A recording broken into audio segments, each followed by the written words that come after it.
Hello everyone and welcome. If you haven't been here before, welcome that is anyway.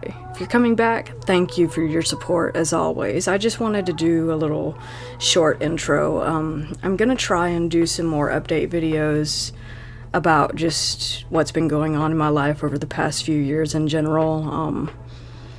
I know that I'm terrible at updating anyway, and the consistency of updating, and I know that I started a lot of updates and posted a lot of things before that were going on with my personal life, just pets and that kind of thing, stuff with my partner coming out. There's been a lot that's happened over the past few years anyway, so I'm thinking about doing a personal video updating some of that stuff. I've got my TikTok channel now. I haven't posted anything yet on there still. I was actually talking to my girlfriend about that just the other day. I was telling her that I'm thinking about coming up with topics and stuff like that.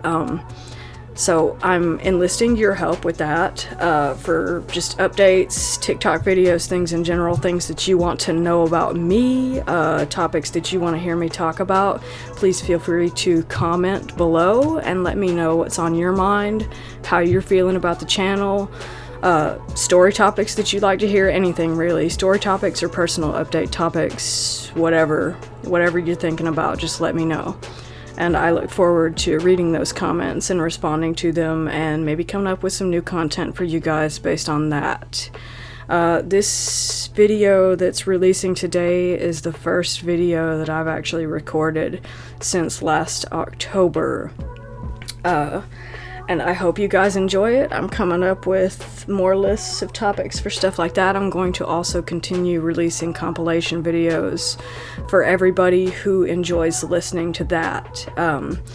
Uploads on those may be a little bit slower than what they were even before, or the videos themselves may be shorter, and that is just because technology is constantly updating, guys, as pretty much everyone very well knows at this point.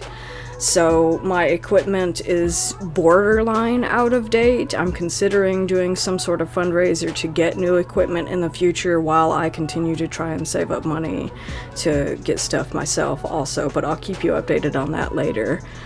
I think that's pretty much it for now.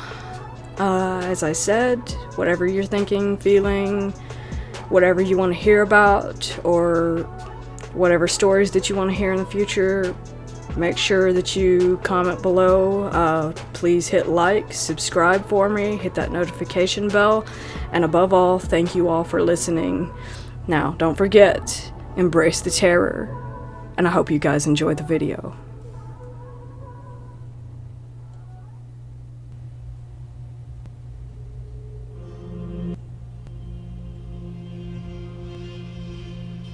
I have a house in Tasmania. It's quite isolated, located at least 30 minutes away from any other people.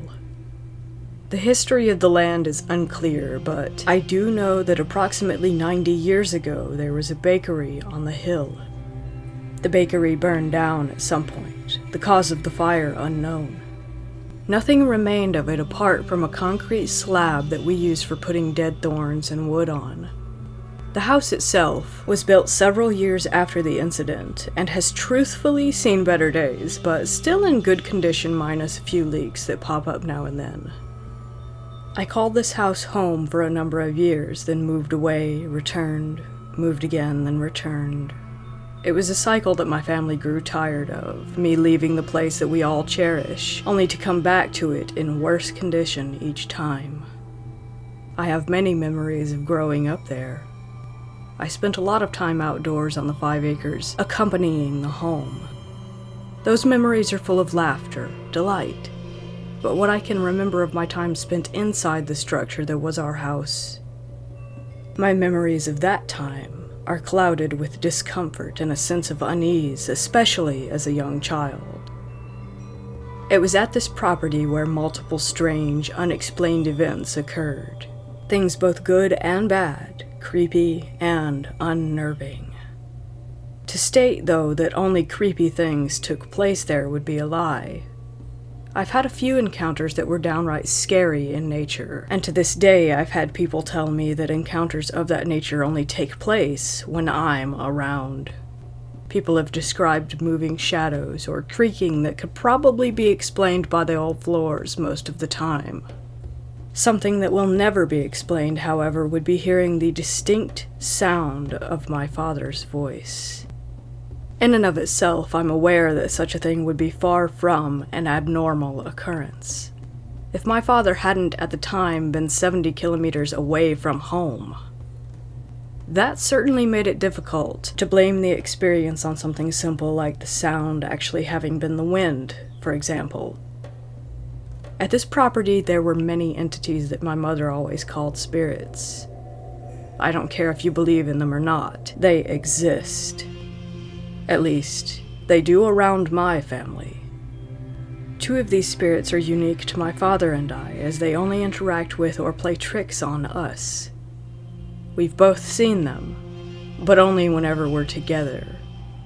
One of the spirits lives inside, moves things around like chairs, and opens doors that we never leave open.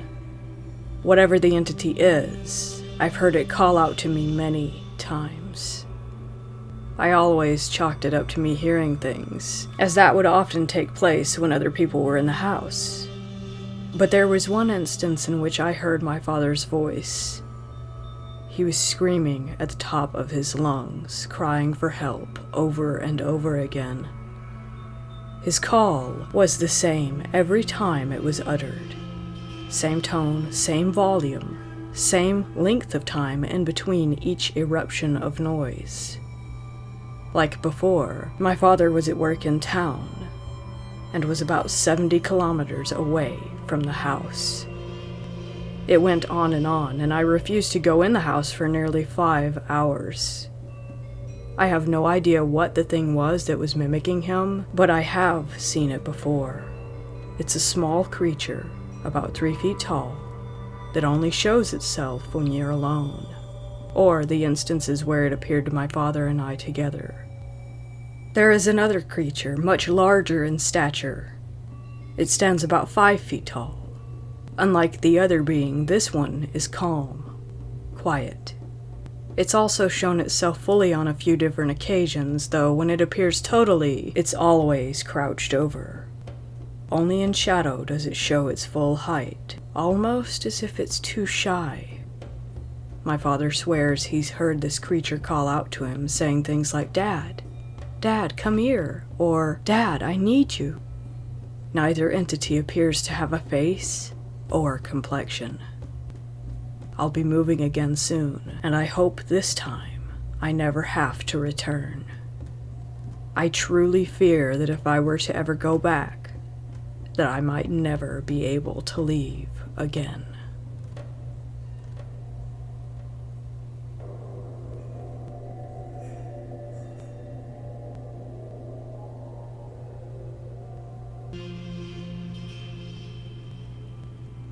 I live just off the Isle of Skye in Scotland. In my village, there are 2 bridges linking the mainland to Skye. It has a lighthouse as well as 2 cottages. There's a tiny island between the 2 larger land masses. The history of the area goes back hundreds of years. There's a lot of folklore surrounding the lighthouse. Everyone who has worked there over the centuries always walks away telling the same story. It always begins with them hearing loud voices calling from outside and a massive atmospheric shift. None of the employees who stayed there, and do keep in mind once more that these stories span centuries and are shared by people from countries all over the world, were able to identify the language being spoken to them. Nor were they able to actually see whoever or whatever was calling out. In my personal opinion, that makes the story of what happened to me even creepier. My encounter took place one night when I was manning the Skye Bridge. It was around 9 p.m. I stopped to rest on the first bridge between the cottages and the mainland. It was completely dark, and I was using my torch to see where I was going. I paused and leaned on the barrier to catch my breath, looked out over the moonlit loch. When I turned my head and looked back into the streetlights 100 meters or so away, I froze. My hair stood on end. I was overwhelmed with shock as I watched what seemed to be a 20-foot-tall, giant, blurry stick figure cross the road. It had no features other than transparent shades of blue and black. Its legs and arms were the same long, thin shape of its body, as was its elongated, featureless head. The most horrifying part of this encounter was the way that it moved. It took long, smooth, slow strides, and didn't seem to make contact with the ground. It glided over the earth with each step, and when it did reach the stone wall on the other side, it vanished. I thought it was gone, but it almost instantly reappeared in the same spot. It crossed back over, doing that exact thing repeatedly until eventually, when it vanished, it never reappeared. Since that night, I'm nervous to return to the location. It's always in the back of my mind.